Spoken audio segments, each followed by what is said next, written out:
Four rich men strolled into the heart of the Sapphire Crest restaurant, a place where velvet curtains floated like silent waves and the crystal chandeliers shimmered with warm gold light. Their expensive colognes drifted behind them, announcing their wealth even before they spoke. Though the restaurant welcomed everyone, men like these often carried themselves as if the world existed only to serve them. Their names were Rajveer, Karan, Manik, and Samir, business tycoons known for their loud voices, louder egos, and an unspoken competition to see who could act more untouchable.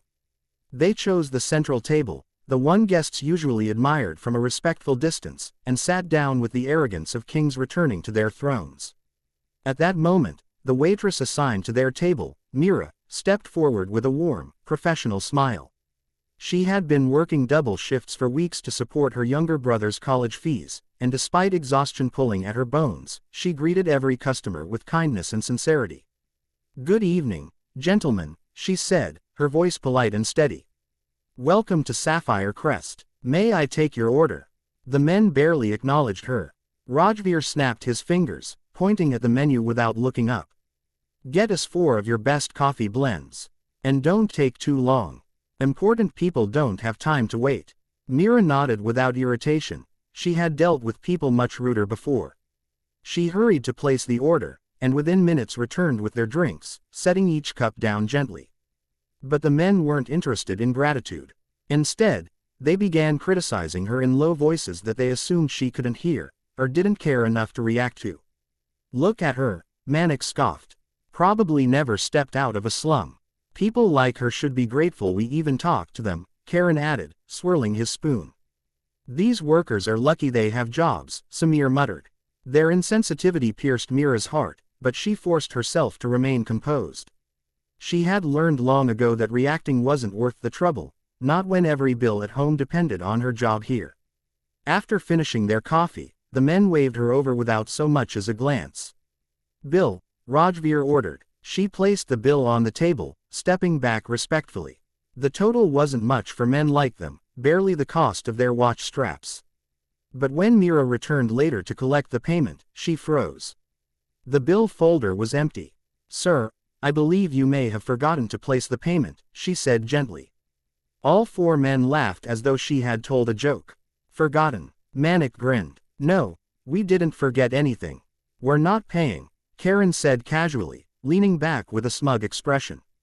"Terrible service. Why would we waste money on it?" "You didn't complain about anything," Mira whispered, stunned. "Your order was on time and, are you arguing with us?" Samir barked, lifting a brow in warning. "Do you know who we are?" Rajveer tapped the table with mock patience. "Listen, girl, we come here often. The owner practically worships us. You think he'll listen to you over us? Consider this free advertising. We bless your restaurant just by showing up." Mira felt her chest tighten.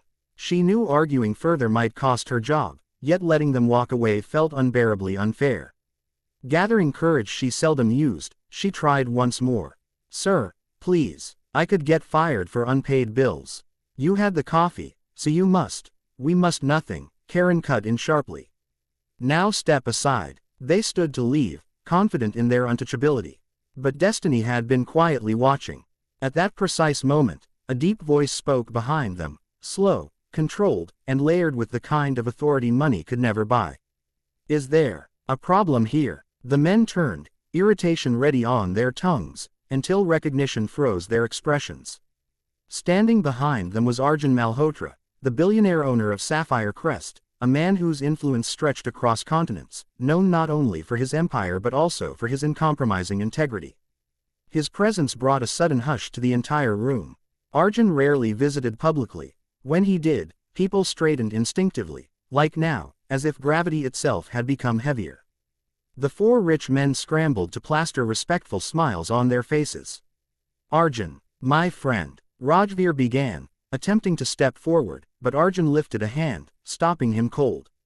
His eyes shifted to Mira first. "What happened?" His tone held no anger, only concern. That alone made her eyes sting with unexpected emotion. She bowed her head lightly. "Sir, these gentlemen had coffee but they refused to pay. I must have done something wrong, but you did nothing wrong." Arjun's voice was firm, protective even. He turned his gaze toward the men, and they instantly appeared smaller. Is that true? He asked, calm in a way that felt far more dangerous than shouting. The men exchanged uneasy glances. Arjun, come on, Manik said, forcing a laugh. We were just joking with the staff. You know how it is. Yes, Arjun said, his eyes turning cold. I know exactly how it is. I built this restaurant from scratch. I know how hard my staff works. And I also know how easy it is for people with inflated egos to belittle those who serve them. Their faces paled. Patrons around the room watched silently, some holding their breath. Arjun stepped closer. You refused to pay for your coffee. Why? We thought you wouldn't mind, Samir murmured, suddenly unsure. We're your regulars. Being a regular doesn't buy you the right to treat my staff like they're beneath you, Arjun said sharply. Especially not Mira. She is one of the most hardworking people here. Karen swallowed. It was just a misunderstanding. Arjun didn't blink. Very well. Then let's clear the misunderstanding. His voice dropped into an icy calm. You will pay your bill. Then, since you believe her service was terrible, you will add a tip equal to 10 times the bill amount. The men gasped. 10 times. Rajveer protested. Arjun, that's unreasonable. Unreasonable, Arjun repeated softly, is insulting a woman who brings you your food and still speaks to you with respect. Unreasonable is thinking wealth gives you the right to walk over people who have done nothing wrong. Today, you will correct that. Reluctantly, the men pulled out their wallets.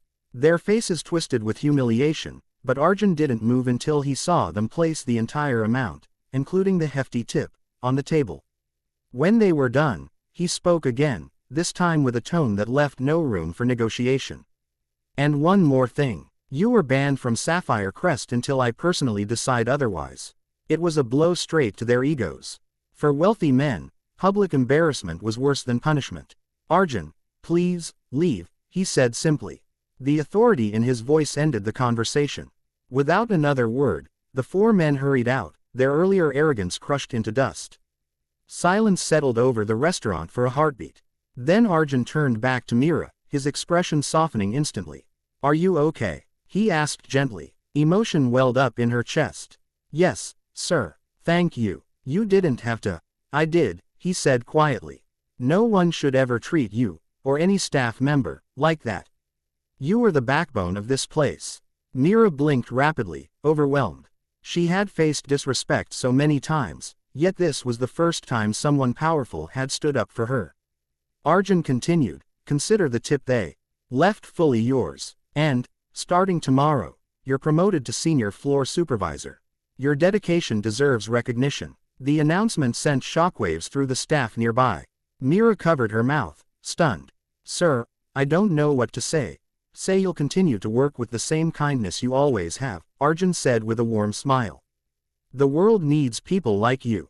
Tears finally escaped her eyes, but they were tears of gratitude, not pain.